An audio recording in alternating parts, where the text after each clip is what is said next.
What is up, everyone? Welcome back to the channel. I'm Mike, and we're going to continue my live show tonight with another episode of Your Favorite Movie. And today we have a very special guest.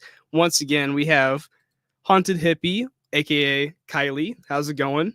Hey, good. How you doing? I'm doing pretty well myself. Mm. Um, yeah, just happy to have you on and discuss what is the movie in question. Roman Holiday. Yeah, I would be surprised if you had watched that one before I mentioned it to you. I actually have not seen it before, but I know quite a bit about it because it's one of my grandpa's favorite movies. So, Yep. It was one of my grandpa's favorites too. oh, that's awesome. Yeah. Yeah. So, kicking things off, let's go into the comments real fast. We got my buddy Cam in here. What's up? How's everyone doing? We're Hey. doing pretty good. We're doing pretty good. You got Luke in here. What's up? Hope all is well. Thank you, man. What's up, Jason? How's it going, man? And we got Josh in here. What's up? Doing Hey. pretty well, man. All right, so let's kick things off then.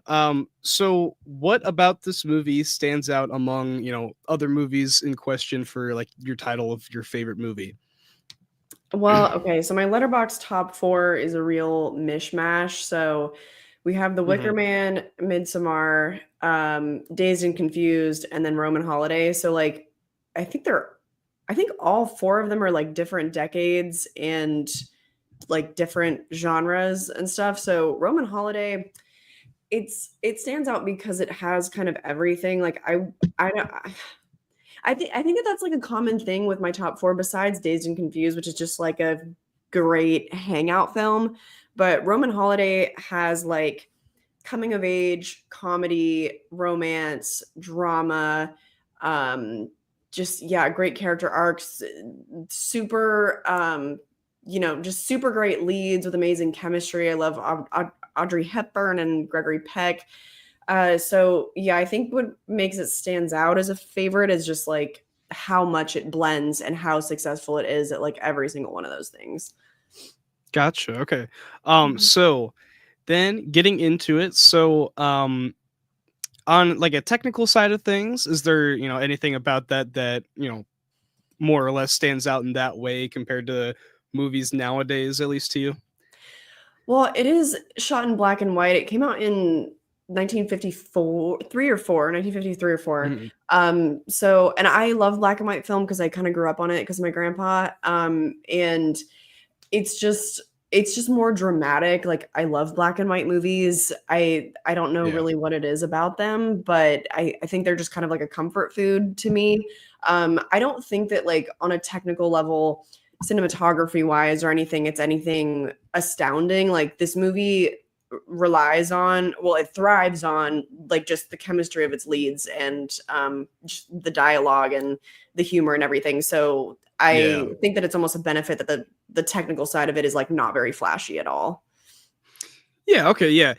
So I am kind of in the same way with, like black and white movies. It kind of just like Mhm. feels like, warm and cozy almost whenever you throw on a black and white movie.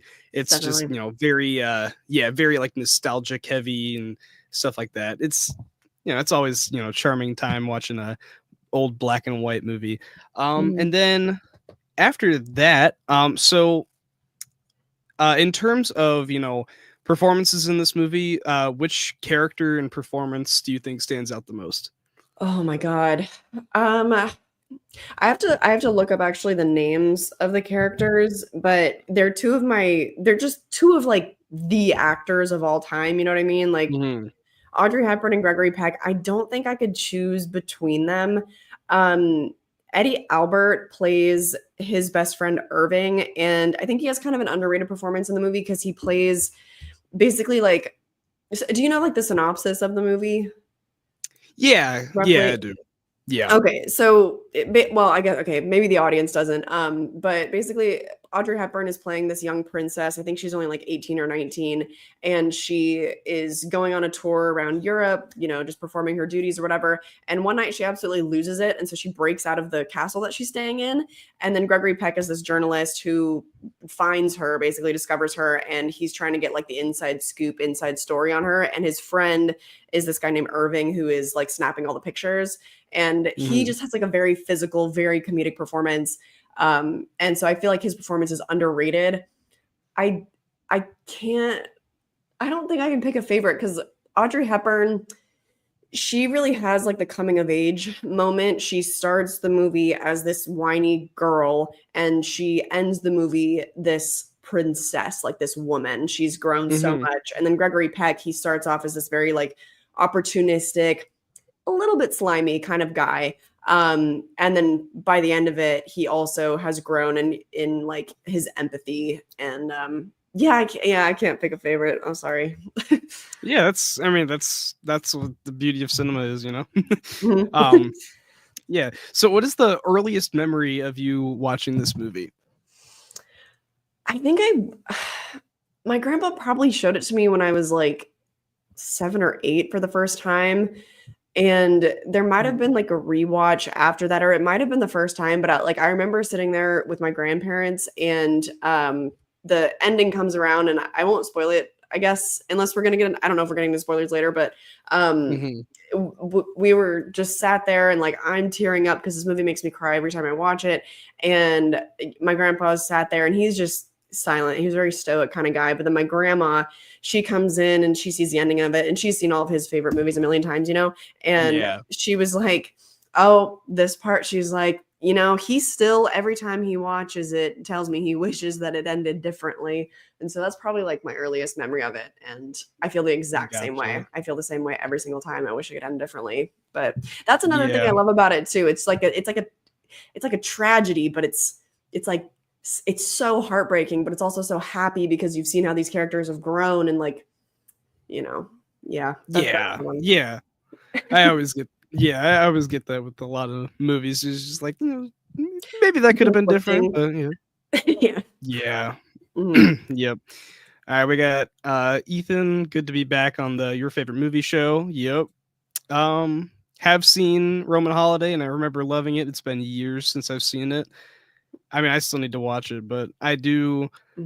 I want to say I might have watched it when I was younger. Again, my grandpa probably showed it to me, but I don't. It's if I have seen it, it's been a long time since I have. Josh said he still needs to watch Roman Holiday. Chris Parks.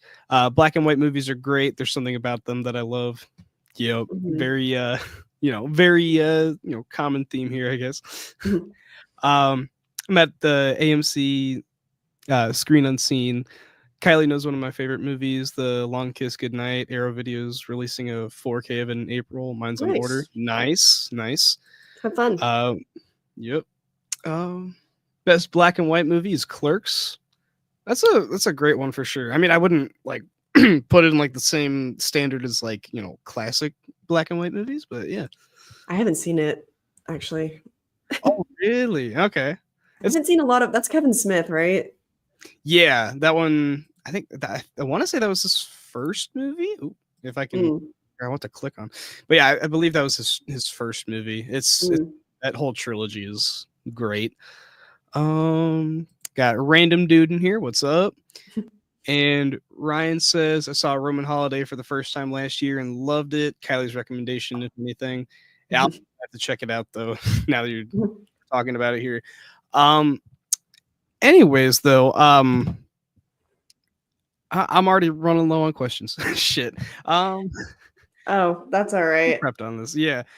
So moving, you know, I guess past Roman Holiday. I know, you know, of course, your channel is very horror centric. So what was your first memory of, you know, like getting into the horror genre? I don't know if this is when no, I would say that it was probably Corpse Bride that came out in 2005. And I don't know how the DVD ended up at my house, but I ended up with a DVD of it. And so that was on repeat, as was The Birds for some reason, and Arachnophobia. And my grandpa definitely showed me The Birds. He showed me Jaws at a really young age. And I was like 6 or 7. And I wouldn't say that like got me into horror because it just terrified me. But I just got into cinema because of my grandpa. And yeah, he just loved a lot of like 50s sci-fi stuff. House of Wax and Invasion of the Body Snatchers are like my two absolute favorites from the 50s that he showed me. Yeah, just like Alfred Hitchcock and stuff. So I don't know, it started really young, but I didn't realize that it was an interest, if that makes sense. It just was something I just Yeah. naturally kind of did. Like, if you asked me when I was a kid what I was into, I would probably say, like, oh, theater, like acting. I love acting. Oh, I love playing soccer, but I now looking back, it's like, well, I watched Corpse Bride like once a week. You know what I mean? Yeah. So yeah, back then. And then it wasn't until 2020, like when I'm in my 20s and I start my channel, that I like fully I've spent basically the entirety of my 20s so far just learning about horror history and getting into the genre. So Yeah, that is awesome. mhm. I mean, I also started my channel around the same time, and I've definitely like grown more attached into like certain genres. Horror is actually a huge one. I do Mhm. actually also have a second channel. Just I haven't posted anything, but it's mainly the idea is going into like horror history kind of stuff. Ooh, Yeah. So the horror side of things is definitely um, you know, great genre. Love watching spooky shit. So what would like the yeah. focus of that? Do you know what kind of like history you want to cover yet? Oh, so kind of like the idea is to go between like, movie folklore and like myths and legends and like reality. So I had a video to Ooh, do a video over like Mothman, and then I actually wrote a script for like history of the Blair Witch. I've had that nice. written out for a couple months now actually. So yeah. That's a Um favorite of mine. yeah. Yeah, Blair Witch is awesome. I noticed yeah, the Blair Witch tattoo as well, right? I Yeah. do. I do. Yeah. Yeah, Great stuff. if you've seen any of like my other Letterboxd top 4, then maybe we have a little more to talk about. Yeah, actually I want to say I've probably seen the other 3. Let me just double check. Dazed and Confused, Um you've seen? Yes, Dazed and Confused I have seen. It's been a little while since I've seen it, but yeah, Mhm. I have seen Dazed and Confused. I actually just recently watched The Wicker Man, so funny enough. Mhm. Um, and then Midsommar. It's been a little while since I've seen it, but I have also seen that one. Yeah. Mhm. What So did you think about Midsommar in your first viewing? I was honestly kind of conflicted watching it. I mean, it seems like a very common thing to say is like conflicted on the first watch. Rewatch is a bit better. I've I seen was it yeah. twice, I want to say. So I haven't watched like the extended cut or whatever with the Blu-ray, but I want to check Mhm. that out. Yeah. I was the same way. Like, I don't know why, because 70s horror just sometimes, like, when I watched all the classics when I was younger, 70s horror was just like paced a lot differently. It just was kind of a lot slower. And I didn't like The Wicker Man the first time I saw it, but then it jumped up to my Hmm. top 4. So, you know. Yeah. I actually on the first watch I was like, yeah, this is really really cool. It's just like a couple things about it, just a little dated, but Mhm. um, I ended up really really really enjoying it. So I mean, just like based off of Wicker Man and Midsommar in Mhm. your in your top 4, I'm guessing you're a pretty big fan of like folk horror and like cult horror. So what about that like subgenre sticks out in terms of horror for you? I think just the psychology of it is so fascinating. Folk horror, it's just the atmosphere, it's just the vibe. Like I love any aesthetic that feels like it has a pagan essence to it. Mhm. The cult aspect, like it really wasn't intentional. I mean, the Midsommar has a lot of echoes of The Wicker Man. It's kind of basically like a modern take of it. Yeah.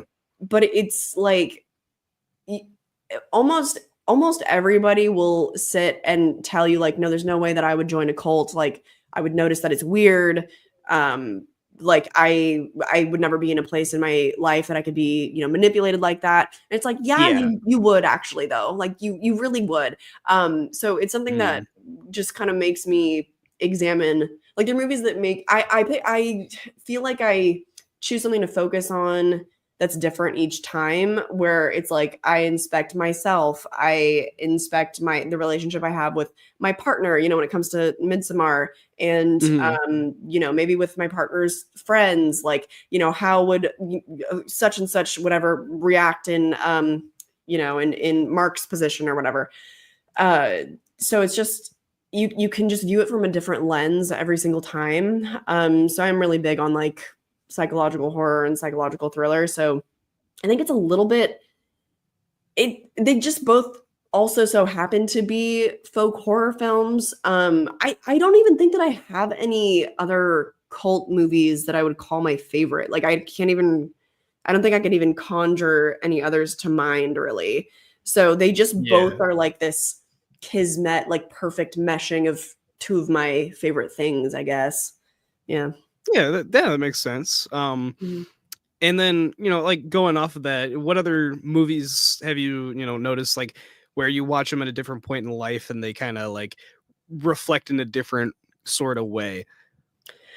It would be like almost every classic horror movie I've seen, I think. Just because, like I said, with the 70s, like I would have trouble on the first viewing. Um, Mhm. but I'm trying to think if I could give you like a singular example.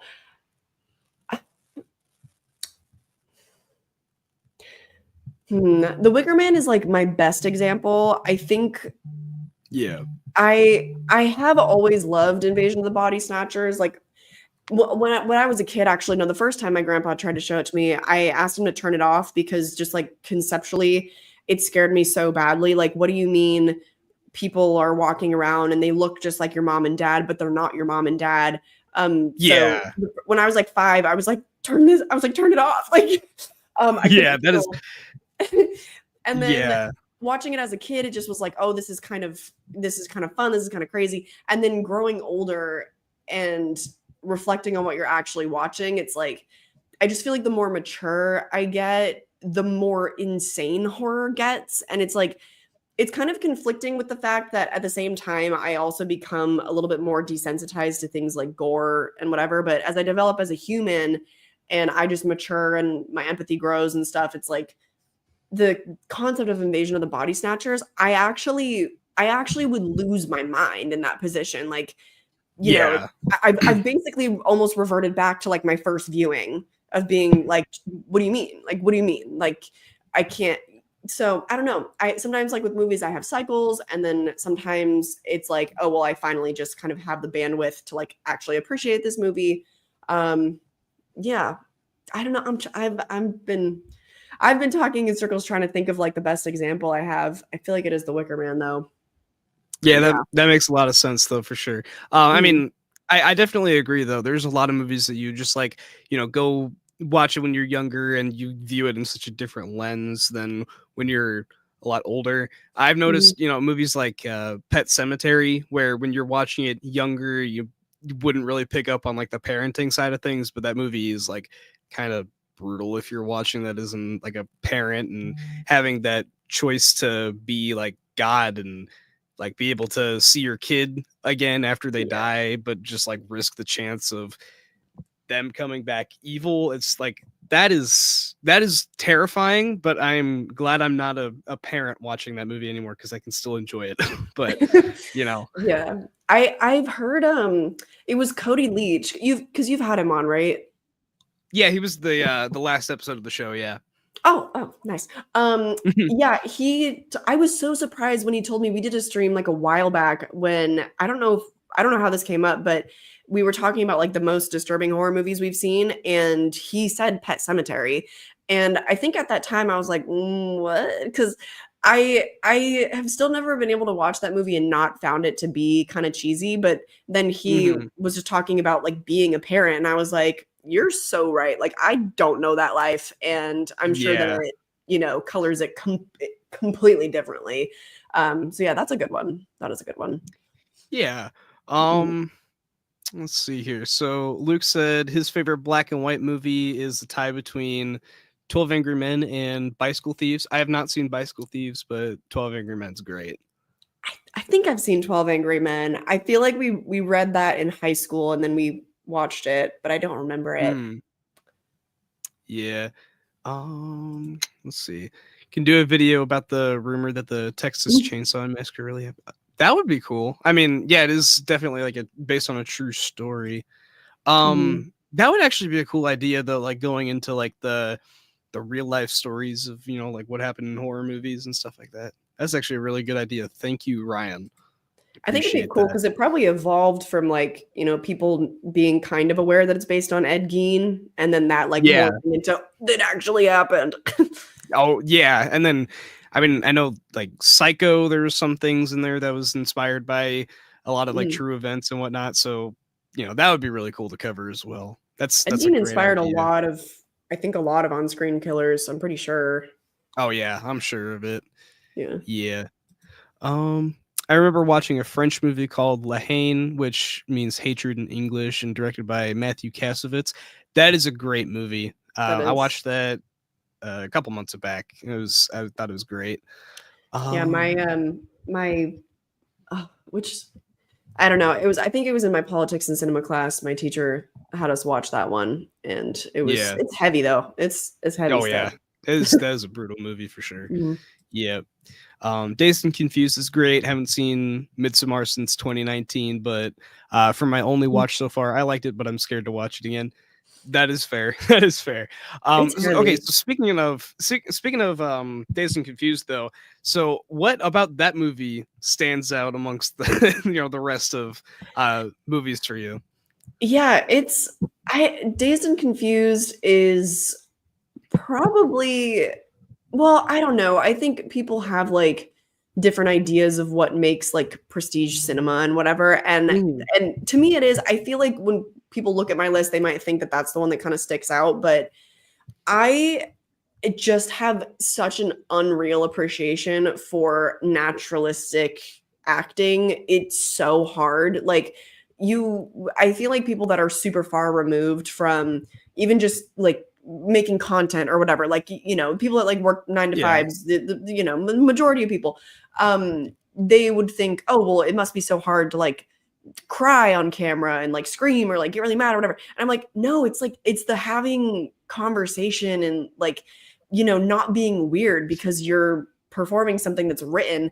Dazed and Confused is like just one of the most natural, easygoing, and everybody in the cast is great, and it's like it's this complete ensemble thing, and it's like, how did you get that many talented actors that were so young all in one place at the same time?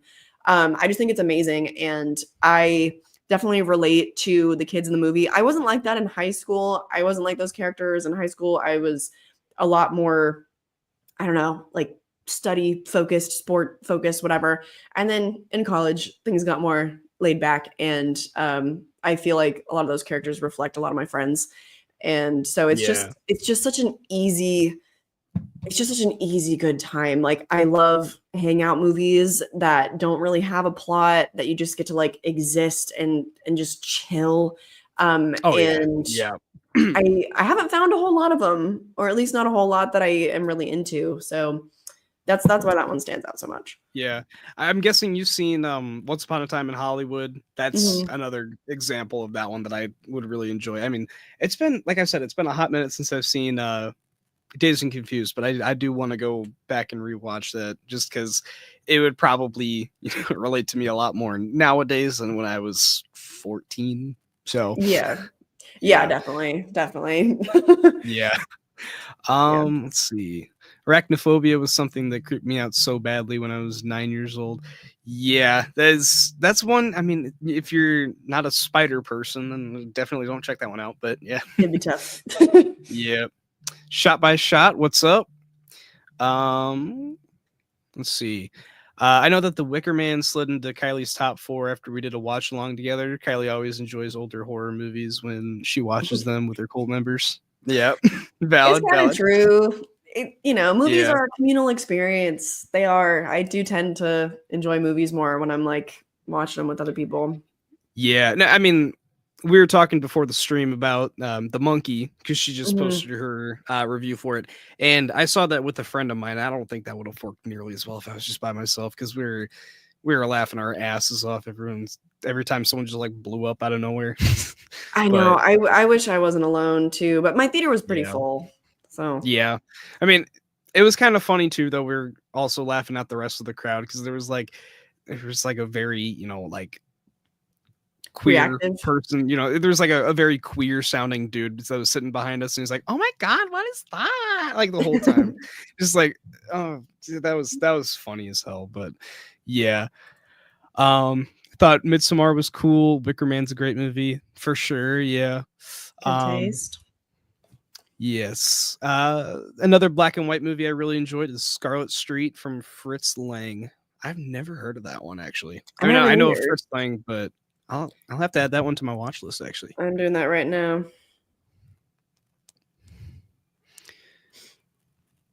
Um, yeah, that looks pretty cool, honestly. Oh, I it's don't think on I've ever seen Prime a and Fritz Lang. Tubi, and Oh yeah. that one looks pretty underrated. Not many people have Mm-hmm. vlogged it. Cool. I have to watch that soon. Yeah, that looks cool. Um, been working on my first feature, and that's been stressful and fun. Oh, I Yeah, know. I've actually just started working on a script for a short film just a couple days ago, actually. So yeah, Will that be your first? definitely feel it. Um, I've worked on other ones, but they're not like like full length like films and anything like that. So this is like technically first, and it Mhm. would be my first one that I would be like writing and directing. So Nice. yeah, That's big. yeah, yeah. I'm looking forward to it. Yeah. Mhm. Um, let's see. What's up, guys? Like and subscribe to both of their channels. Both of them always put out great content. Thank you, Noah. He's Thank a you. he's a great friend of mine. Um, question for Kylie: is there a Mm. horror movie that you feel needs a reboot for either, or A better version of better version let's of the see. product, or for people to know it more recognition? Yeah. Okay. Uh, I don't know if people are gonna enjoy this answer, but let me just say right out the gate. Okay, I'm gonna say Halloween 3. I give Halloween 3 5 stars on Letterboxd. Okay, Mhm. I think it's perfect. I enjoy it so much. It's in Yeah. my top. Is it my? I think I rank it number 3 in the entire franchise. So love it. Let's get that out of the way. But it's tonally, it very much lives in the 80s. It's very campy. It's very goofy. Oh yeah. That's what makes it so fun. I think that if it were reimagined to today, it it would be really hard to make it and have it not feel like a Black Mirror episode or something.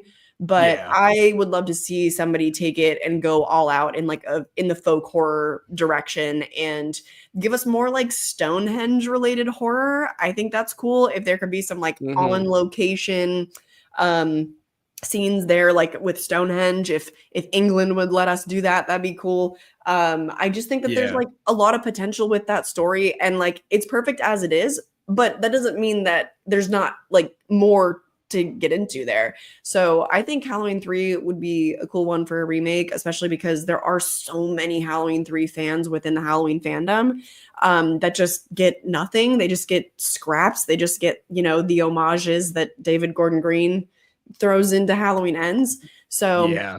there's an audience for it, I think. And also if it helps with recognition to get more people to see the original from 82, then that's cool as well. Yeah. Um, it's a little too hard for me to think of like a horror movie that hasn't been remade yet. I don't know. Yeah. I know they've been talking about thinking. I want to say it was 2023 Fantastic Fest. They had the Toxic Avenger remake played there, and then Mhm, that's been going through like controversy and like release hell as mhm. after that. So, um, I was thinking like that would be a really cool one. I mean, like if we ever end up getting it, I think if we're that supposed was. to. Sorry. I Oh think we're yeah, it's supposed okay. to. I don't know if this is like something that was unsubstantiated, but I swear I feel like I read about it on like Bloody Disgusting. I think they reported on it, that I'm pretty sure we are actually getting it in theaters this year. I would hope, because like it just makes no sense that nobody wanted to pick it up for distribution. Like apparently it did really well at the festival, and then the cast is amazing. Anyway, I cut you off. Yeah, I mean, no worries at all. You brought up a good point there as well. It's like, got a lot of, good ideas behind it. And also I think that kind of just like fits that kind of standard where it's at this point, it would be 40 years old. And, not a whole lot of people have even seen the original, even though it's kind of like a big cult classic nowadays. And I think giving like recognition with that movie, going back to the 80s one, which is like, super campy, but still kind of like along the same lines as like Halloween 3, where get that goofy kind of nature to it. And it would just kind of like bring back more, people to watch that original. I think that would be, if we end up ever getting it like in theaters, that would be awesome. Yeah, we can hope. I hope so. Yeah. We got my buddy Alex in here. What is up, dude? Speaking of seeing this as young, is it just me or Coraline is creepy as heck for a children movie? Yeah, it is. It is. Yeah. My dad took me to that in theaters when it came out when I was like 10 and was traumatized. Like I didn't watch it again until I was an adult. Yeah, I remember I didn't even watch it until I want to say I was like 15 or 16, but it's for the best. Yeah, I would have been terrified of that movie when I was younger. But I mean, considering that I watched it when I was like 11, I think I would have been fine. But the original or the 2017? 2017, yeah. I'm a youngin'. Young. So I'm a youngin'. Oh my god. Yep. Saw Jaws and The Exorcist when they came out. I think you see movies in a different way depending on your age. Oh, for sure. Yeah. There's a lot of movies nowadays where if you like watch them like at a different stage of life, they work in a different way. Yeah. The Exorcist is another one. It's another one of those 70s ones that I watched it for the first time with my dad, actually, who is a boomer. So confusingly, he felt the same way that I did, that we were just kind of bored by it. But to be fair, we both were like really getting into the horror genre at the same time. Like he grew up on, some classics and stuff, but like really getting into the genre was the same time, to be fair to my dad. And I enjoyed it a lot more on a rewatch. So everybody relax. I would honestly say the same thing. Honestly, I liked it when I first watched it, but then I didn't pick up on like the deeper morals and themes of the movie until I had rewatched it before the Believer came out. Is that what it's called? Believer? Believer. Yeah. Yes. Yeah. Not great, but yeah. At least it gave me a good reason to rewatch a classic. So yeah, definitely. Yeah. Mandy's less of a folk cult horror film than Wicker Man and Midsommar, but that one is one of my favorite of the subgenre. I actually have never seen Mandy, so I tried, and then I was watching it like the night before it left Shudder, so I watched like the first hour of it, and then I've never finished it. Oh geez, yeah. I want to say I started watching it at some point, but I just never really got into it. I'm not sure what was going on, but all I know is that it's got crazy Nick Cage, and I love me some crazy Nick Cage. So, same. Yeah. Richard Linklater is a master at crafting natural chemistry with his cast. Oh, for sure. Yep. He cast all the actors and shot the movie in his local city of Austin, Texas, and the soundtrack is goated. Agreed. It really is. Sure. Yeah. Yes. I almost sorry, on that note, I finally watched the Before trilogy that he did. And I thought all three of those movies were perfect, and like easily those could also live in my top 4. I've considered now and then bumping Dazed and Confused for Before Sunrise, but I'm not going to be hasty with it. Yeah. I've only seen Before Sunrise, I want to say. I've been meaning to pick up the rest of the trilogy at some point, but like they're not on any streaming services, I don't think. So yeah, I have the Criterion Blu-rays, but they're also like, I'm glad that I waited till like my mid-20s to watch those, because I feel like that's more kind of the demographic anyway. You know, Yeah. wait till you have your first great European fling, and then yeah. they'll hit harder. Yeah. Yep. I mean, that's kind of another thing that I've been kind of waiting on, just to wait until like I hit that demographic and, rewatch Sunrise and then continue with the other two. But Mhm. I've also been meaning to pick up that Criterion box set, but Oh, it's so great.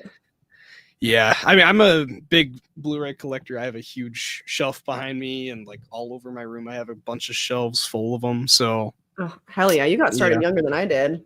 Oh yeah. I mean, I want to say I even just started in like COVID. I want to say, so it wasn't Mm. like even like that long ago that I started collecting. But shit, I have too much. I have too No, many same. goddamn No, movies. no, truly same. Yeah. Yeah. And you start shoving them like up in your closet, like, Yeah. Yep. or just Double stacking them at this point. Yeah. yeah. Yeah. Question for everyone: movie theater or streaming? Movie theater. It's there's not a world in which those two things are ever even close to one another. I enjoy a good streaming event every once in a while. Like Fear Street was something else, but I don't feel like that's going to be recaptured because we're not in the house so much anymore. But I don't even really honestly keep up with streaming releases much. Like I honestly don't really know what's going on. Like I try to keep up with Shudder, but I'm at the theater like every single week. Yeah, same with me. I mean, I work at a theater, so I'm already hell there yeah. to just go watch a movie after work, Mm-hmm. So, I mean, depending on what's out, but yeah. Mm-hmm. When I first saw Hereditary, I couldn't sleep for a whole night. Yeah, valid. That's valid. Valid. Yeah. Definitely a black and white film by a stylistic choice, but my favorite one would be Raging Bull. Great film. I think I watched that in school. I'm not sure. It's been a good while since I've seen it, but I do remember it being really good. Maybe I haven't. Scorsese. Okay. Yeah. Anyone here seen Megan's Missing? I have not seen it, but I've heard some things about it. I remember it like kind of had a resurgence because it was going viral on TikTok or something, like maybe early in the pandemic. And I saw like Sarah Hawkinson talking about it, and she was basically just like, this is why you should not watch that movie. And everything she talked about, I was like, yeah, that is why I shouldn't watch the movie. So I never have. Yeah. I mean, I've heard a lot of people say it's terrible, but like on like the level of Serbian film where it's like, disgusting. Exactly. And yeah, it's just, I don't know. And actually, funny enough, one of the first commenters on here, I actually watched Serbian film with him for the first time. Oh my God, you've seen that? Oh. Yeah, unfortunately, yeah. Yep. I've still never. The only movie like in that realm that I have seen was The Human Centipede, and I was 16. It just was like one of those movies. You know how like you're growing up, and there's just those movies that you're aware of. I mean, okay, you're like 7 years younger than me, so you grew up a lot more on the internet. So I imagine it was like more intense for you, but.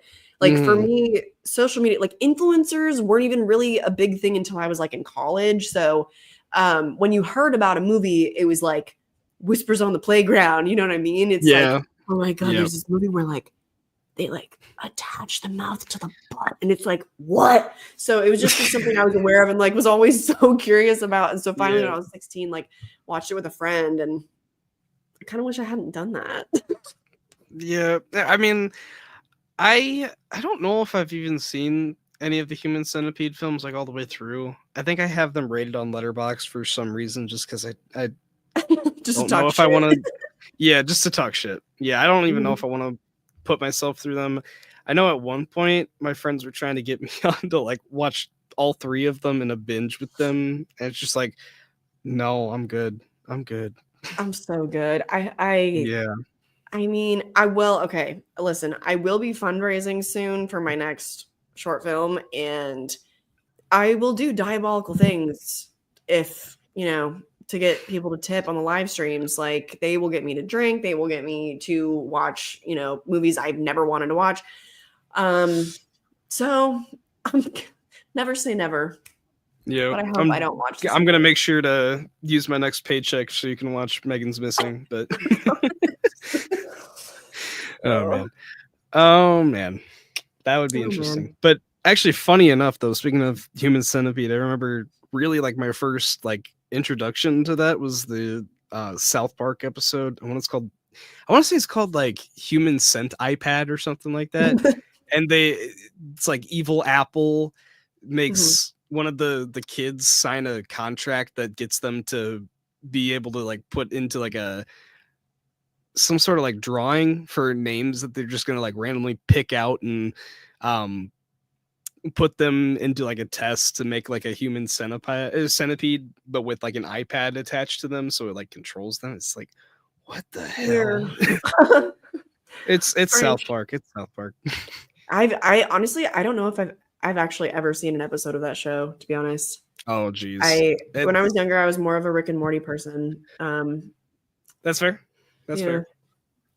I want to say the same thing about Rick and Morty. I don't know if I've seen an entire episode or not. I've seen clips of the episode where they're parodying Nightmare on Elm Street, but I think that's really about it. Yeah, that's basically like what the entire show is just like parodying old movies, like 80s, 90s movies, pretty much. Yeah, I do love me a good parody, so I will have to watch more of that soon, though. I got Ryan saying, if I had to pick any other film that would rival Dazed and Confused in classic rock vibes, would be Almost Famous.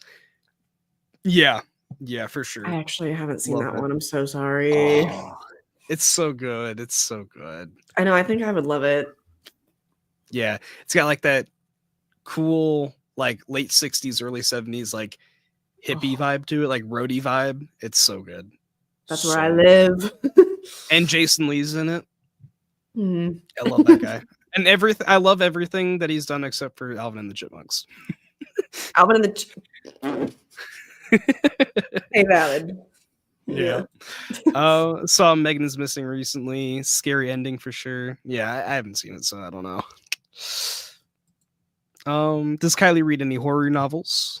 I do. I'm actually currently reading Stephen King's The Stand. So I'm not like a booktuber where those people read like at least 4 novels a month. I'm more like I read, 12 to 15 a year. I do a ranking at the end of the year. But yeah, I do. I read every night before bed. Nice. I read occasionally, like maybe 1 or 2 books a year, if I'm not in class, it's usually like 1 to 2 books, but yeah. It's tough when you're in school. I didn't read for pleasure for like 6 years, I want to say. Oh geez. Like a long time. Just because you don't want to, when you read for school and stuff, it's like you don't really want to. Yeah. I know a while ago, I want to say like last semester of school or something like that, we were given like a project to read like a book of our choice, and I read, was it Jurassic Park? Ooh. Yeah, Jurassic Park. It's a great book. Great book. So good. Yes. Yeah. That was in my top 3 of like books I read in 2023. It was like tied in like my top. It's so good. Couldn't believe I never read it before. Yeah. Kylie's 4 favorite filmmakers. Ooh. Let's go. Oh God. Probably Richard Linklater.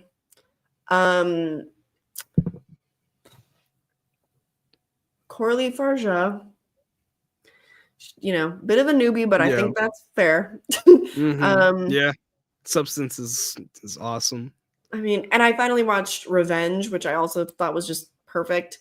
Yeah, it's great. Oh my God. I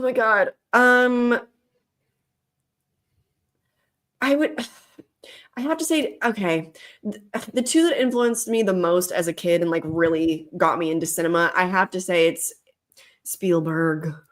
Oh yeah. Spielberg and Tim Burton. I like 2005 was a crazy year because Burton released Charlie and the Chocolate Factory and Corpse Bride, and he just Mhm. happened to be doing kind of like a lot of PG rated, like kind of fantasy stuff, like when I was at the Yeah. prime age for it. So yeah, that was a big deal for me. I also had Charlie and the Chocolate Factory on repeat. I also had that DVD as a Mhm. child. And yeah, I was a really really big Burton girly, and then obviously like Spielberg, I grew up on like Jaws and Jurassic Park and Indiana Yeah. Jones and what hasn't that man done? You know what I mean? So the Mhm. basic answer, and yet valid. Yeah. I mean, Burton, I know I definitely grew up on a bunch of his movies as well. Mhm. Um, I like you said though with Charlie and the Chocolate Factory. I remember I used to have like the VHS tape of it on loop all the Yeah. time. So funny enough, I was like the generation behind, but you know, Mhm. yeah. That is crazy. Um, yeah. Anyone have any recommendations for horror comics? Actually, I think the only one I've ever read is Freddy versus Jason versus Ash. That was a fun read. That was a fun read. And I think there's a sequel to it, but I haven't read it. But Mm. that's a fun read. I have similarly only read one graphic novel because I don't know, they've never been super appealing to me, but it was Junji Ito's Fragments of Horror. Um, Hmm. and I didn't think the stories were great, but I've heard that he has other like fantastic books, but it's the illustrations that you want from those books. Oh Like yeah. they're freaky as hell and they're gorgeous. So I could Yeah. recommend. I've read, a number of graphic novels, but like the one that's really stood out to me in terms of like, in that way with the illustrations kind of over the writing is Watchmen. Mm, Love that book. Love the movie as well, but like the book is just something else. So mhm. good. Before Sunrise just celebrated its 30-year anniversary. Wow. Oh, happy birthday. Yeah. Um, I agree. I don't recommend it. The last 20 minutes is full on torture porn. Oh shit. Oh, Megan is For missing. yeah, Megan. Yikes. I just Mhm. watched Dinner in America today. It was really good. Easily became one of my favorite movies. Chemistry between the leads is Mm. off the charts. Never seen it. So, It's pretty new. It's with Kyle Gallner. I think it came out oh, just last year, and like I I don't think love it did Kyle anything Gallner. theatrically. So I need to watch it. Lexus actually sent me that one on Blu-ray, so I still need Oh, to watch that nice. one. Yeah. I need to watch that too then. I love Kyle Gallner. So, Love that. Love that guy. yes. Yes. Mhm. I'm a simple man. I hear not to watch a movie and then I watch it. Yep. Yep. Valid. You got Michael 101591 in here. What's up, man? Another good Okay. friend of mine. Uh, Haunted Hippie needs to watch South Park. I'm shocked. I feel like, Yeah. it's one of those things though where it's been such a long running show that it overwhelms Yeah. me. It's like my partner and I will watch an episode of It's Always Sunny here and there, and I get so overwhelmed because there's like 17 seasons now, and I'm like, oh my god, we're Yeah. never gonna finish. So then we don't watch it again for like another month. Yeah. Yeah, it's a little tough for me with shows that have like 30 seasons. Yeah, the funniest thing about shows like that is like I've seen a bunch of shows that have so many seasons, but I've never seen shows like Dexter and Game of Thrones and like Yeah. I've seen the majority of South Park. I've seen at least the first like 30 seasons of The Simpsons or something like that. I Oh don't my even know why I god. did that, but because it has so many ups and downs. I don't know why I even continued after like season 10 or something like that, but like I yeah. even get overwhelmed by like Game of Thrones because that's like it's at least what like 100 hours of, you know what I mean? Even that Yeah. feels like a lot to me. Yeah. I get that for sure. I like to get in on the ground floor of shows usually. Like like I love Severance, Yellow Jackets. They're coming out right now. Oh yeah. I don't think I've actually watched any of either of those shows. I need to for sure though. Oh, they're so good. Yeah.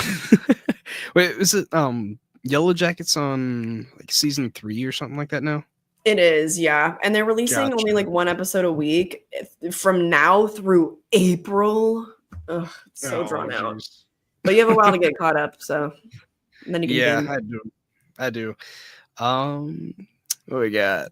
The South Park Human Sentai Pad is a classic. Yeah, South Park's his favorite show. Wow. Wow. Nice. Nice. Wow. Human Sentai Pad, poor Kylie. I just don't know what's going on. Yeah. Truly the most messed up show, South Park. Wow. I mean, kind of. The Kind of. most? That's a big claim. The most Yeah. messed up? I mean, it's got some fucked up shit in there, so Yeah, I understand it's like a kind of no holds barred, like just coming at from every direction, just kind of insulting yeah. everybody, right? Like, Yeah. yeah. Pretty much the whole gist of the show. Mhm. Kylie's top 10 films of all time. Oh my god.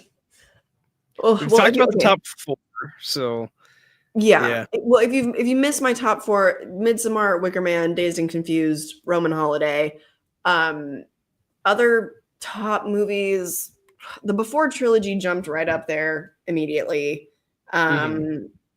I don't know. If I just look at movies that I like rate perfectly, um, Revenge, The Substance, I gave those a perfect score. I love Dirty Dancing. Some of the Harry Potter movies. Oh God. Gremlins, I give a perfect score to. Heck yeah. Um, Heck yeah. Twilight, I give a perfect score Heck to. yeah. Um, yeah, I mean, I don't really have a top 10. That's just like Yeah. I'm going through like the last couple months of what I've logged on Letterboxd, and like those are some perfectly rated movies for me. Yeah. I totally get that though. Like it's hard to nail down just the top 10. Well, and because it changes all the time, Exactly. Yeah. Yeah. I know. As of it's been for like a while. I've had like a number one movie that's like stuck out there. It's Fight Club for me. But like, Sure. there's a lot of movies out there that's just like, okay, yeah, I really like Terminator 2, and I really like Die Hard and Raiders of the Lost Ark. But like, Fight Club, I don't know. I'm looking at your top four now. He's got Mulholland Drive, Eraserhead, Blue Velvet, Lost Highway. So That's just because just David David Lynch. Lynch passed away. Yeah, that's Oh, me. that's like in memoriam kind of thing. Yeah. Okay, that's fair. I mean, That's nice. there was one I watched recently as well, Paris, Texas, that I absolutely love, and I want to say that's like up there for one of my favorite movies now, but like I don't want to make it like that's like one of my favorite movies because it's like everyone's favorite movie that's on Letterboxd. So I haven't seen oh, and it's so good. I've had It's friends so like good. bug me to watch it, and I'm like, I know. It's been on the watch list for a while. Yeah, it's I want to say it's on Max. That is, oh man, that is a soul crushing movie. Love that movie. Oh, good. I can't wait. I remember I watched it because at work because I was put into the box office, and it's basically just solitary confinement. So just Oh. like they always say, like, hey, if you're working box office, just bring a book. And that day I wasn't actually scheduled to work box office, and Mhm. then they had no one show up for it, and they're just like, hey, you want to work a double shift? Ugh. I was like, okay. And they're like, okay, great, you're gonna work box office. I was like, No. okay. Yeah. Because does everybody like buy their tickets online now? A lot of people do. Oh. But I mean, at least the employees don't, because like you have to have your badge to get into movies Oh. for free and whatnot. So like they have like the actual box office, and then there's like a little kiosk right next to it as well. Very conveniently, right next to it, there's like a little digital kiosk that you can just buy your Mhm. tickets from. So, Mhm. yep. So I can see why that's lonely. Yeah. I mean, it's very funny too though, because like you're working box office, and then like half the people that end up showing up just go like right past you and go to the kiosk. Yeah. So yeah. Um Plan to start reading the Stephen King novel Cell. It's gotta be better than the horrendous movie. Never seen the movie. I So haven't either. as mainstream as it sounds, we all gotta tip our hat to Spielberg. Yeah. We Except do. for one of my friends, for some reason, who always likes to shit on him for like no reason. I'm like, buddy, have you ever seen Jaws? Okay, Mr. Contrarian. It Yeah. You The gotta funniest tip your thing is hat. It too, does though. make him very cool, but Yeah, yeah. I mean, the thing is, though, it's like this kid is like he like puts him down as like worse than M. Night Shyamalan. I was like, okay, I don't even think M. Night Shyamalan is bad. no, like bad M. Night Shyamalan is like, No, I know those people no, that no, I know those people with M. Night Shyamalan. yeah, yeah. Oy. Let's see here. Agree with Kylie. Tim Burton was a huge influence on why I love movies. Absolutely. He just like makes you feel seen, really. Mm-hmm. Yeah. I was, I was a weird kid, so Yeah. Um. um. Have you seen Pink Flamingos? It's gross and shocking, but it's daring in how far it goes. Oh man. no. Is that's the John Waters one, right? Mm-hmm. Yep. John No, I Waters. haven't. He is also a filmmaker that's like a huge blind spot for me. I really need to watch more of his stuff. Oh man, that movie is an interesting movie for sure. My buddy Alex that was in here. Oh, where is he at? Yeah, Alex. He and I watched that a while ago. It was my first time, and he's seen it like a ton of times because he's a special little guy. But he's he's got taste. He's got taste, and that is a strange movie, but it is also kind of hilarious and also really disgusting. I think I'm gonna end up being a John Waters kind of gal. I feel like his stuff is gonna probably be up my alley. It could be up your alley. It could not be up your alley because it's like basically the whole gist of Pink Flamingos is like these two families trying to compete on who's the most like vile and disgusting, and they Oh, literally do the most fucked up shit. They're like, oh, yeah, that could be a miss for me, but yeah, it's so funny. I have friends on Letterboxd that like two of them have given it a 5-star rating, and I have one friend on Letterboxd that gave it a half star. So it's yep. really Yeah. it's really anyone's It's guess how I'm gonna feel. yeah, yeah, for sure. Um, you Twilight, oh, buddy, oh Michael, yeah, Craven the Hunter in your favorite films of last year. Oh my No, I didn't god, even go see that one. I'm not with oh, man. the Sony verse. Marvel, yeah, No, no. yeah. I ended up seeing it just because I got a free ticket for it because I work at the theater, so whatever. And Michael and I have a running joke just like between us about that movie. There's a scene where this guy, like the rhino character, is like transforming and he's making like weird groaning sounds while he's doing. It's like, what the fuck? Oh Yeah, man. they just give me Um, weird vibes. Like I didn't see Madam Web either, even though I kind of like out of morbid curiosity, I do kind of want to watch that one as well. it's that's a movie right there. It's a movie. Cinema. Yeah. I when it came out, I remember one of my friends sent me this like Photoshop picture of like the Martin Scorsese like this is cinema, and Yeah. then with the poster of Madam Web, and it's like okay, Yeah. okay, Or like, oh my God, one of my favorites is like the screenshot of the Bong Joon-ho interview, and he's like, to me, that is cinema. I use that one a yeah. lot too. Yeah. And then the Harry Styles thing where he's like, what I like Oh, about the movie is that it feels like a movie. don't take me back to 2023 right now. Oh my Oh, god. we cannot get into the. Oh, Ugh. I'm not even gonna say it.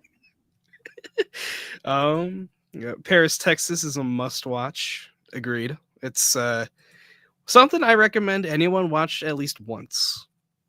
I will. Whether you like it or you hate it. I promise. I promise. All right.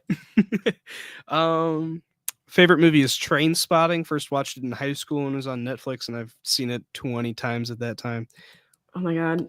I still have not watched that one because I know that it's like very, very, very heavy. And I just haven't, the stars haven't aligned where I've like been in the right headspace and like, just made it happen. That's a movie that if you want to show your kids why not to do drugs, Yeah. show I've them that. heard. I've heard Yeah, that's the one. that's the one. That's the one right there. Better than That Dare and coming into your Breaking Bad. school. That and show them Breaking Bad. My top 4 David Lynch films are Blue Velvet, Wild at Heart, Eraserhead, and Mulholland Drive. Valid. My favorite from him is Lost Highway. Might be a hot take of an answer, but I love that fucking movie just because it's like it's the most metal of his movies. That soundtrack goes so hard. There's very like obscure metal songs in there. There's just like I love it. A lot of people ask me like if I listen to metal or like, punk, emo, whatever. And I don't listen to any of that. Wait, what kind of music are you into? I'm into a lot of like indie psychedelic pop rock. I'm a rock girly. I love classic rock. Okay. I grew up loving the Beatles. Beatles, Rolling Stones. Yeah. So that's, and then I had a really intense EDM phase. Nice. It was like 2018, 2019. So I still listen to some electronic stuff. Not a lot, like mostly at the gym, but yeah. I mean, I'm a huge Pink Floyd guy and I don't partake in any drugs, but like I'm just imagining, oh man, like smoking a doobie and listening to Pink Floyd sounds like a hell of a time. No, for me it's the Velvet Underground and it is an experience and it's a good one. Yeah. Let's see. Sub to Kylie. Oh, thank you. I appreciate it. Got Ryan saying I've seen Pink Flamingos and it's so perverted. Oh, gosh. Yeah, it's got angry with how gross it gets. Oh jeez. So I don't like trashy stuff like that. So I might not like him as a director, actually, as it turns out.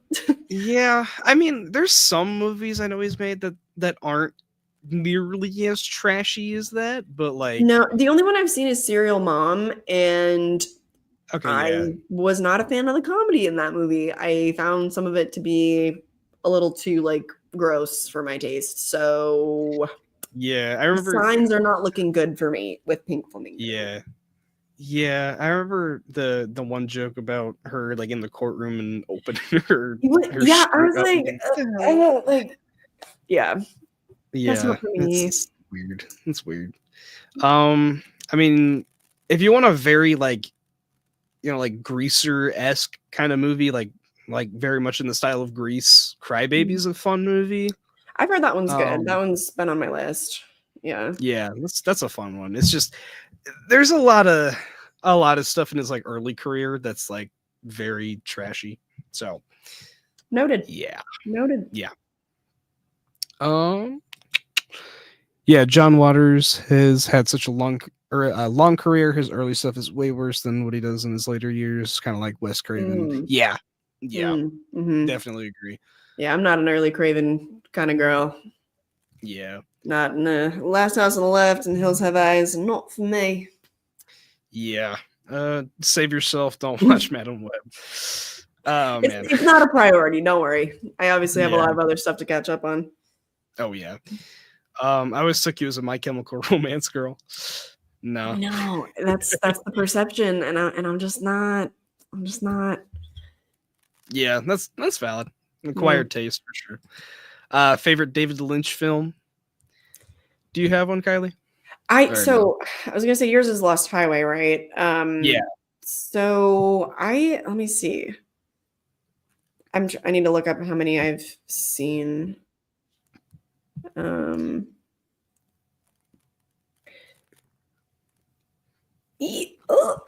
Okay, Mulholland Drive is the only one I've seen the entirety of, and I know David Lynch is another big blind spot for me. But this is especially with his passing, I was like, okay, this is the year I'm finally going to watch the entirety of like Twin Peaks and the movie and everything.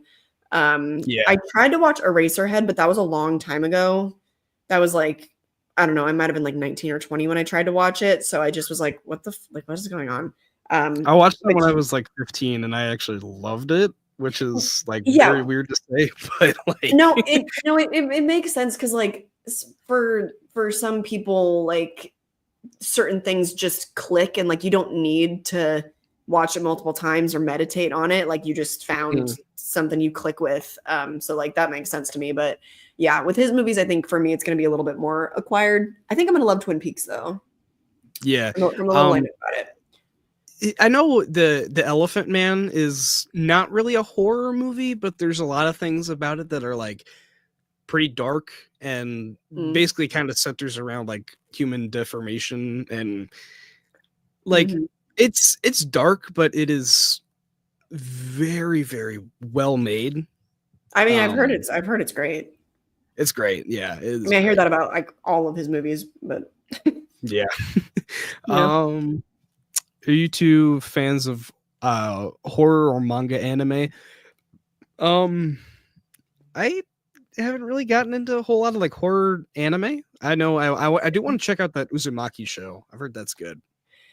I also am very limited with this. Anime has never been like an aesthetic that I'm drawn to. So Same. I just haven't Yeah. seen much of it. And like Yeah. also same thing with like graphic novels. Like that's just not really my wheelhouse. Yeah, agreed.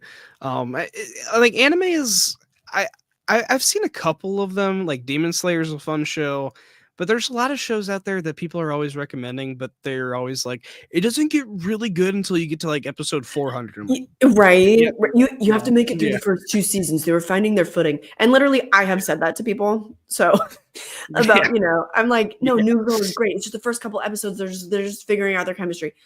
Yeah, Yeah. I get it. What's your guys' thoughts on the X trilogy? I'll let you go ahead and start. So I wasn't that impressed with X at first because I just thought that it was too similar to Texas Chainsaw Massacre. And then on my rewatch, oh my God, we circle it back around. Okay, there's a great example. The first time I watched X, I wasn't that impressed because I was like a little bit too focused on all of like the homage and like, oh, well, this could have been different. Then the second time I watched it, I like was really reading into all the subtext and I gave it a perfect rating actually. Pearl, I have beef with because I think it ends at its most interesting moment and like it ends right when the story I actually want to follow starts, annoyingly.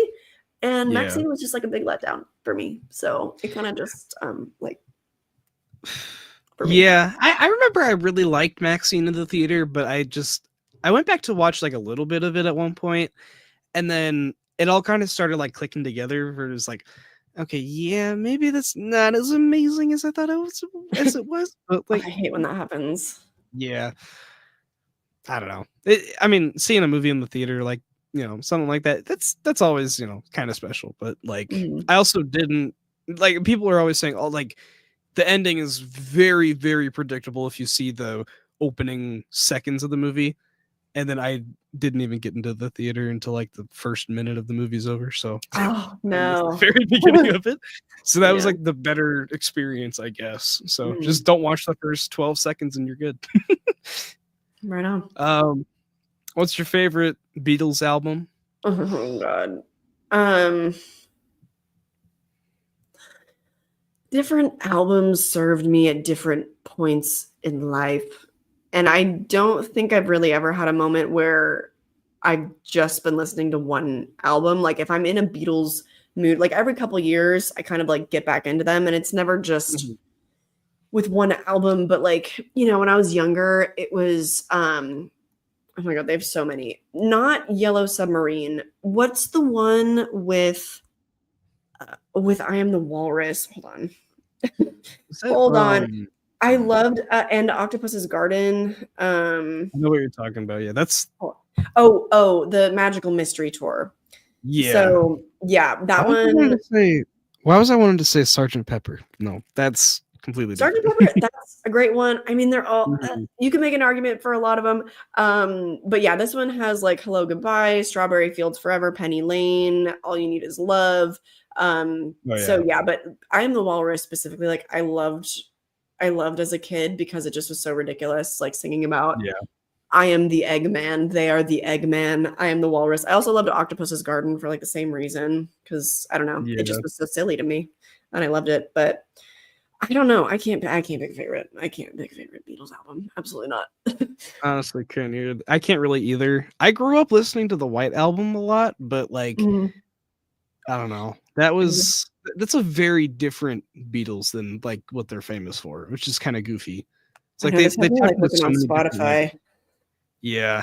to They've be tapped like, into so many different like subgenres where it's like, I really love the trippy Beatles, but I also really love like the more punk rock Beatles and like I don't no, know. truly. And like, it seems like such a basic answer when people ask you, oh, what's your desert island band? And I would say the Beatles, and it's because there is so much variety there, Yeah, yeah. you know? Um yeah, for sure. Um I honestly couldn't say what my, desert island band would be because there's so many that I love, but they've also like got some, hit or miss things like Metallica. I've loved Metallica for a long time. Their first like 5 albums are really damn good and then they just like slowly Mm. start to drop off. But yeah. Um yeah, I couldn't really say what my favorite Beatles album is honestly. Um Not That's his not a version favorite. of Dune. Yeah, definitely not a favorite. I haven't seen that one. Yeah, it's not great. Need to watch Twin Peaks. I've started watching it. I've seen the first season of it, and then I started rewatching it because my mom wanted to watch it with me. So I was like, okay, check it Mm. out again. And I love the first season, but I haven't watched past it for whatever reason. So Mm. still need to see The Elephant Man. Yes, you do. Yes, you do. How did you two meet? We messaged through Patreon. So yeah. Yeah, Mike was very very politely persistent just because of my schedule the past Yeah. forever. And then like the release of the holidays and the release of Liked and everything. Yeah. So Mike's been Yeah. very patient, which I appreciate, and I'm glad we're finally here. Yeah. Yeah. This has been a lot of fun having you Mm, on here. So yeah. mm, Um Elephant Man is more of an mm. uplifting film. I I don't know if it's really uplifting because the ending is pretty bleak. um Oh, no spoilers. No spoilers. yeah. Yeah, I'm not gonna say anything, but Mm, it's definitely um not a happy ending. That's for sure. Um, that and Blue Velvet are his most normal movies. Yes, I would say if you're like really getting into David Lynch, Blue Velvet and Elephant Man are more of his gateway movies, and okay, good to then know. get into the weird shit. Good to So know. yeah, I end up watching. I think outside of Blue Velvet, I wanted to say I watched most of his movies like in release order. I wouldn't Mhm. really necessarily recommend doing that just because like Okay. there's a different like period in his life like where he starts off weird and then he gets a little normal like up until like his Twin Peaks era and then he gets to like Lost Highway, Mulholland Drive, and then Inland Empire, which is his weirdest apparently. I haven't seen it, Mm, but yeah, that's yeah, interesting stuff. all right. um Gotta read Uzumaki instead of the show. Oh, shoot. Um, if you want to go into animes, Erase is a perfect pick, and it's only 12 episodes. Good to Okay. know. Okay. Not a horror, it's a mystery sci-fi. Okay. I Oh, do I love like sci-fi. sci-fi. Yes, same. I watched a little bit of Cowboy Bebop. That's a cool show. More like, sci-fi Okay. like bounty hunter kind of thing. It's cool. Okay. Kylie rewatched X with her cult, and that's when she finally saw the light and how great it was. Um, yeah, I love X. X is great. Mhm. Pearl, I do really enjoy, and Maxine, I really enjoy. I just don't think they get nearly as good as X. I agree. I agree. Yeah. I Am the Walrus is to this day one of my favorite Beatles tunes. Yes. I kind of rediscovered it recently. I've had it on as of late. Yeah. Um, in 2009 when the Beatles Rock Band game came out, and I got more into their adult stuff. But I loved Let It Be and Abbey Road as my favorite albums. That's valid. Yeah, that's valid. Yeah, The classics. For yeah. sure. You guys like the Matrix films? Yes, love the Matrix films. The first one, and oddly, I was like the only person that enjoyed the kind of reboot from a couple years ago, whenever that was. The second and third movies, I really didn't like. The third one was like too noisy. It was like so. Yeah, It was so loud. it turns into like a Michael Bay movie almost. It's like, and it's like all very like bad CG and stuff, and I just like I was not feeling it. But yeah, the first one, the last one. Yeah, I would honestly say the same thing for the most part. I like the second one, outside of Neo being like the most like overpowered character ever for the most part of the movie. The ending is just like, okay. You know, I'm doing a rewatch, to be honest. Yeah, Of the Matrix. I am. I need to as well. I like the concept of the world more than I do the franchise. I love the first movie though. First movie is like, an all-timer, but that's a good way to put it. Yeah. Conceptually, it's like rocks, but I'm not like crazy about the movies. Yeah. Okay. Anyhow, if you guys have any more questions, feel free to shoot them down below in the comment section. And I think probably do a couple like 15 more minutes for this one, and then we'll probably get out here. Yeah. That works. I since I looked up your top 4 and it's all David Lynch right now, I've just been curious, what's like your regular top 4 when it's not paying tribute to that lovely man? Yes. Okay, top 4. Let's see. So I have a list that I like have my top 4 in. It's just like, it's just hard to pick, honestly. Okay, so my normal top 4 is Fight Club, Terminator 2, Pulp Fiction, and The Big Lebowski. So that like I tried to pick in like, the movies that kind of just like fit my taste the most, where it's like, Fight Club, just like a dude movie with a cool twist. I was gonna say it's very dude core, like very film bro core, top 4 there. Yeah. T2 is just like the sci-fi nerd in me. Love that. Pulp Fiction, another film bro kind of thing. Just like, it's too good. It's just too good. And then Big Lebowski. There was like a period in my life, like last year, where I ended up watching that like 5 times in a month, and I was just like obsessed with that movie. So nice. I think that's the only one of your top 4 I haven't seen. Oh my god, it is so goofy. Like I don't know. It's like the Coen brothers kind of humor is very like it's very subjective, obviously, like most comedy is, but it's very different compared to like other kinds of humor. It's very strange, I will say. Look up what else I've seen by them. Yeah, it's more like an oddball comedy than anything. It's funny though. Like me and my friend always go back and forth, like quoting you've probably seen like the clips of the bowling scene where John Goodman. I don't know if I have. Okay, so there's like the scene in it involving John Goodman's character, and it is like some of the funniest lines is like, "Market fucking zero."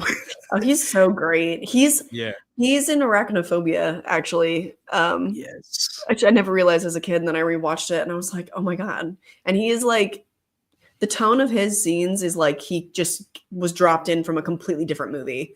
And he's hilarious. He's such a great comedic actor. I love him. And it's like, it's funny too though, because he has a lot of range. Like he's great in 10 Cloverfield Lane. He's great. I was just gonna say. In Big Lebowski, and he's just great in everything pretty much. I kind of like Matrix Reloaded. It's not great. It's okay. Not a fan of the third one. And then was a Revolution. No, not Revolutions. So that sounds right. Or is that the third one? I think that's Resurrections. That's the fourth. Right. Yeah. That one's okay. I like that one. Like Yeah, kind of I don't around. know why I just like enjoyed it. I think because it was kind of a little bit more back to basics, which is like Yeah. that's not always a great thing when it's so similar to the first movie, whatever. But Yeah. I appreciated that it kind of went back to that. Yeah, I agree for sure. Uh love the first Matrix, but haven't seen the sequels. You don't really need to waste your time with them. They're fun. That's okay. Yeah, that's Yeah. okay. Loved I Am the Walrus and Mhm, Obla Di Obla Da. That mhm, Obla Di is probably like my favorite song from them, just because it always mhm. reminds me of that the movie Yesterday, I think is what it's Oh, I called. haven't seen that one. Oh my god, Oh, the concept of that movie it's is good. insane. It's good. It's good. Mhm. But it just reminds me of like that ending where it's just like that epilogue kind of like kind of feel to it, and it's just like, yeah, it's good. It's good. This is a really great live stream. Mike and Kylie, you guys nailed it. Thank you, Appreciate man. it. Thank you. Um, you ever seen Kung Fu Hustle? I'm not. I'm not. I've heard some things about it, and I've heard it's pretty goofy, but Mm. yeah. Um, The off Luke says screen. it's top four. Yep, off Sorry, screen. Yep. I have to do that with my parents too. They like walk in. Yep. Yes, I'm working. Yeah. Yep. Luke's top four are Train Spotting, Hellraiser, Nosferatu. Okay. Okay. And The Recent. Crow. Yeah. Um, I, I still. Hellraiser is a movie I give a perfect 5-star rating to. It's so That's another good. one. It's so good. Yeah. Have you seen The Crow? I'm guessing you have, right? I have. It's not really for me. I get the vibe, but that's not Mm, really my vibe. I get it, that's but fair. Yeah. Yeah. It's yeah. like gothic superhero almost. It's like very weird at mashing those two things together, but Mm. I just think it works really well. I'm also that Mhm. casual film bro. So Yeah. yeah. Um we have Ryan saying his top four is always revolving, but now it would be Big Lebowski, Blue Velvet, Evil Dead 2, and Beyond the Valley of the Dolls. You guys have Love similar the taste. first three there. Yeah. I have not seen Beyond the Valley Oh, of the Dolls, but me either. yeah. Donnie, you're out of your element. I wish I was in on it, guys. I'm Yeah. sorry. Yeah. Coen brothers are more like Quentin Mhm. Tarantino, where the dialogue is sharp and witty and funny, but you see people Die. doing sometimes hilarious but brutal ways. Yeah. Um, yeah. I'm into that. There's a lot of weird shit in Big Lebowski. Like there's a fight scene in it that Mhm. it just gets really bonkers. It's I'm just into that though. I'm yeah. like I'm finding out like I don't know if I'm crazy about Tarantino dialogue, but I do love like how wacky stuff gets and I like pretty extreme violence when it's like heightened movie violence. I'm into that. Yeah. Um The Crow's a classic. Agreed. Have you guys seen The Fifth Element? I'm not a fan. I'm sorry to say. I'm not either, honestly. It's Yeah. It's a little strange. Not my too goofy for me. yeah. Yeah. Top four for Jason would be Forrest Gump, Edward Scissorhands, La La Land, and The Sandlot. All are bangers. God, like the history of cinema is just so good. Like people's top fours are Mhm. so unbelievably different. But you almost any time that I see one, I'm like, yeah, yep, Yeah. oh, that's right. Yeah. You know, The Sandlot, if I was going off of like nostalgia picks, that would probably be right up there as well. I I haven't seen love that that since movie. I was a kid, actually. Oh man. It's I usually go back to it like every 2 years or so. And it Mhm. just gives me so much nostalgia. Like just it's like that nostalgia boost. It's like, yeah, Mhm. this is that's childhood right there, man. Yeah, for me, it's like Tim Burton movies and like 50s Mhm. sci-fi, I would say, and like Jurassic Park and well, everything we've already talked about, Oh yeah. really. Yeah. Yeah. Yeah. Um Lexi's top 4, Dazed and Confused, Clockwork Orange, 400 Blows, and Fight Club. Fight Club. 400 blows. Hey. I don't know. 400 blows. I haven't seen that one. I've heard. I think that one's like on the Criterion collection, but I haven't seen it. That makes sense. It's a 1959 black and white. I think it's French. Yeah. Very popular. Put it on the watch list.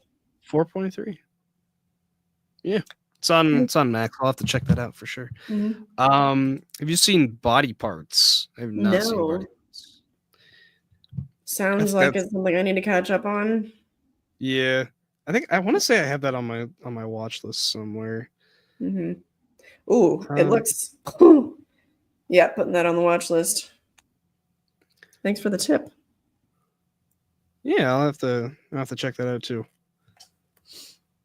It's very weird too. Like on Letterboxd, you have like your friends ratings and then like the community rating, and it's like a 3.1 for the community and then 4.2 for my friends. It's like, okay, yeah, I'll check that out. For my friends, it's a 2.8. So so good. Interesting, yeah. Are you on Mac? I don't know what you mean by that, but I like Mac. Like on the streaming service? Oh, I just have like on Letterboxd where you can like pick your streaming services to look at, like for what you use and whatnot. It just says like it's on Max. Yeah, down in the little corner. But yeah, Max is one of the only services that I do not have right now. Actually, there's a lot of good stuff on there. Yeah, I know that one has a lot of like. I want to say they have like Turner Classic Movies and Criterion is kind of like looped in there as well. So there's a lot of movies that I ended up checking out through there that like all-time classics and whatnot. So yeah, because Lord knows like Netflix does not have anything pre like 2005. Yeah. I feel like ever. Yeah, exactly. Yeah. You guys like Turner Classic Movies? Yes. What falls under that? I don't know off the top of my head. There's a lot of weird movies on there that they end up putting on there. Like I know stuff like David Lynch has a couple things that fall under there. There's like the original Star Wars is in there, I want to say, and then there's like I want to say I was scrolling through like the little part of Max where they have like TCM, and I want to say I saw like the Dark Knight on there. It's just like okay, so some good. So good stuff. I'm looking up online. I'm just trying to figure out like just some examples, and it's tough. I can't because it's called Turner Classic Movies. So I'm like Turner Classic movies, and it just Google doesn't know what I'm asking for right now. So yeah, let me just like check out Max because they have like the little channel that you can just like click on and check it out. Ryan says it's like old Italian, French New Wave, and then old Hollywood. Okay. Yeah, that's kind of what they have either. Yeah, there was one I started watching called Fantastic Planet. That's I think it's like an Italian animated movie. The French one. Yeah, that movie's great. It's so strange. It was weird. Yeah, it's so strange. No, but it's great. Yeah. It's weird and it's a lot on your first viewing. Like I've only seen it once, and so for me it was like 3.5 out of 5. Because it's a lot to digest. It's a weird movie, but no, but it's great. That's a must watch. Yeah. So let's see. Okay, popular on TCM we have Willy Wonka, the Taxi Driver, The Craft is on there. Oh, wow, Range. Yeah. Birdcage is this? That's the Robin Williams one. I need to put that on my watch list. That's like one of the only Robin Williams classics I haven't seen. The original Dune's on there. Blue Velvet's on there. Fantastic Planet. Teen Wolf. Yeah. The one with Michael J. Fox. Yeah. I love that movie. It's so goofy. It's great. Yeah. Oh man. TCM does that. Have you guys watched Flow? I actually watched that. Was it yesterday? Very cool movie. Yeah, great movie. I like TCM. It's like a guide of classic films and study piece of films. Yeah, it's like when you just like watch the actual channel, it's just like basically giving you like a whole film class right there. Yeah, it's awesome. Yeah, I love Teen Wolf. The TV show can't compare to the film. I actually don't think I've seen the TV show I've outside never of seen the maybe like a show. couple episodes. Yeah, I know it's like in the vein of like Twilight to an extent, Yeah, but I was a Vampire Diaries girl for yeah, sure, but I haven't never seen watched either. Teen Wolf. I Mm. haven't seen either. So, Birdcage with Robin Williams is great. A remake of an old French film. Nice. Mm. Um, yeah, are you guys familiar with the term New Hollywood? I don't mean new modern films. I mean films 1967 to 1980. Yeah, like Yeah, the film brat yeah, era. Yeah, of yeah. course, of course. Yep, yep. Kubrick, Mhm. Spielberg, Scorsese. Oh yeah, Mhm. yep. Teen Wolf TV show looks horrible. Vampire Diaries never cared for it. Looked terrible. Oh Oh, it's jeez. so fun. It's so camp. There was like I know if you like fall you would either fall into like the supernatural Vampire Diaries or Teen Wolf kind of like Mhm. era. I was never really into either of the three. Just never really watched any of them. But Yeah, it was um a specific chokehold that kind of fantasy had on the youth for a good little while. yeah. Okay, Michael says he saw your video of the films that flopped. Never knew that Shining was a bomb. I know Yeah. it was initially a bomb because like I mean Stephen King didn't like the movie, but Yeah, I um thought that because the way that people talk about it, I thought that it like was a bomb. And it really wasn't. It just like wasn't really received well at the time. It didn't yeah, like it underperformed in terms of like studio projections, but yeah. it wasn't like a true flop. So I was surprised by that, but yeah. So kind of like the Thing, John Carpenter's The Thing, Yeah, kind of like exactly. that. Okay, yeah. Yeah. It's crazy though how like times have changed so much where films that were received back then as like just not good have been put as just Like like the best all-time horror films of all classics. time. Exactly, Yeah. yeah. Yeah. Yeah. Yeah. I remember seeing Sergio Leone's spaghetti western with Clint Eastwood trilogy on TCM. Yes, I love those movies. Those are all Mhm. great. Good, the Bad, and the Ugly. Was it For a Few Dollars More and Fistful of Dollars? Those are all good movies. Um, let's not forget that John Carpenter's The Thing was a bomb. Yeah, Mhm. I agree, man. I agree. And also, What's Up, Sully? One of my good friends in here as well. Have Mhm. you seen Poltergeist, the original? And who do you think really directed the film? Toby Hooper or Spielberg? Oh gosh, that's a loaded question because it's been a debate.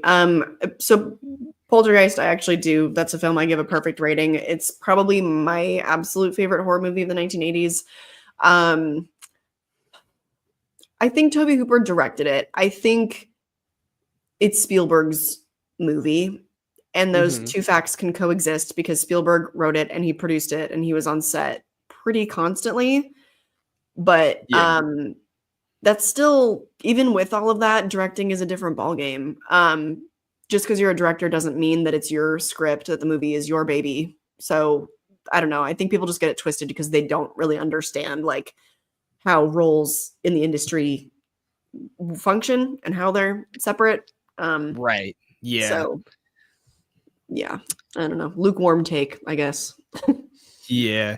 All right. Anyways, though, I just want to thank Kylie one more time for coming on here for another episode of your favorite movie. And Sure. if you want to just go through and plug your channel and say what all's coming up, and I know you just released liked over on your channel, so if you would just want to go Yeah. through that. Yeah, absolutely. Liked, for anybody that doesn't know, it's my second independent short horror film. So it finally released. We shot it almost a year ago now, and I started fundraising almost 2 years ago now. So people in my audience that have been around, like, it's a bit like she's finally here. So you can go enjoy that. And then there also is a behind the scenes making of featurette that I released. But also my most recent video was my review of The Monkey. Got a lot of reviews, top 10 lists, rankings, deep dives, anything horror related, I'm talking about it. And then I have my second channel where I talk a lot about physical media, a little bit of travel content here and there. And then, yeah, that's what's going on. Nothing, no huge deep dives or anything coming up right now. I'm cooling off after the release of Liked because I'm still doing sort of like the social media rollout of everything. Oh yeah. So, yeah. Yeah, just reviews and stuff coming up. All right, awesome. Michael says, "Great stream, guys." All right, appreciate it, man. Growing up, I thought George Lucas directed Indiana Jones and Spielberg produced it. Was the other way around. Yeah. I know. Wasn't it something like there's a story where like George Lucas got like the profits from Indiana Jones, and then Spielberg got the profits from Star Wars or something like that, where they were like close friends, where they were like, yeah, let's swap our profits and whatnot. Oh, I haven't heard of that, but that makes sense because I only learned a couple of years ago that Spielberg was really heavily involved with Star Wars, and I was like, of course he was. Yeah, I mean he's Just pretty everywhere. involved in like pretty much everything. Yeah. I think we on social media have it twisted with directors being the whole leader of a film. Yeah. Yeah, for sure. Great stream, everyone. Make sure to smash that like button. Yes, please. Get it into the algorithm. Do This it. is a fun hangout. Appreciate it, Ryan. Thanks All for right. coming. Anyways, though, yeah, thanks for joining again, and thank you to everyone who clicked on the live stream and chatted with us. Had a great time, and hope you guys like the stream, and we will see you guys on the flip side. Peace. Bye. Here's the awkward ending.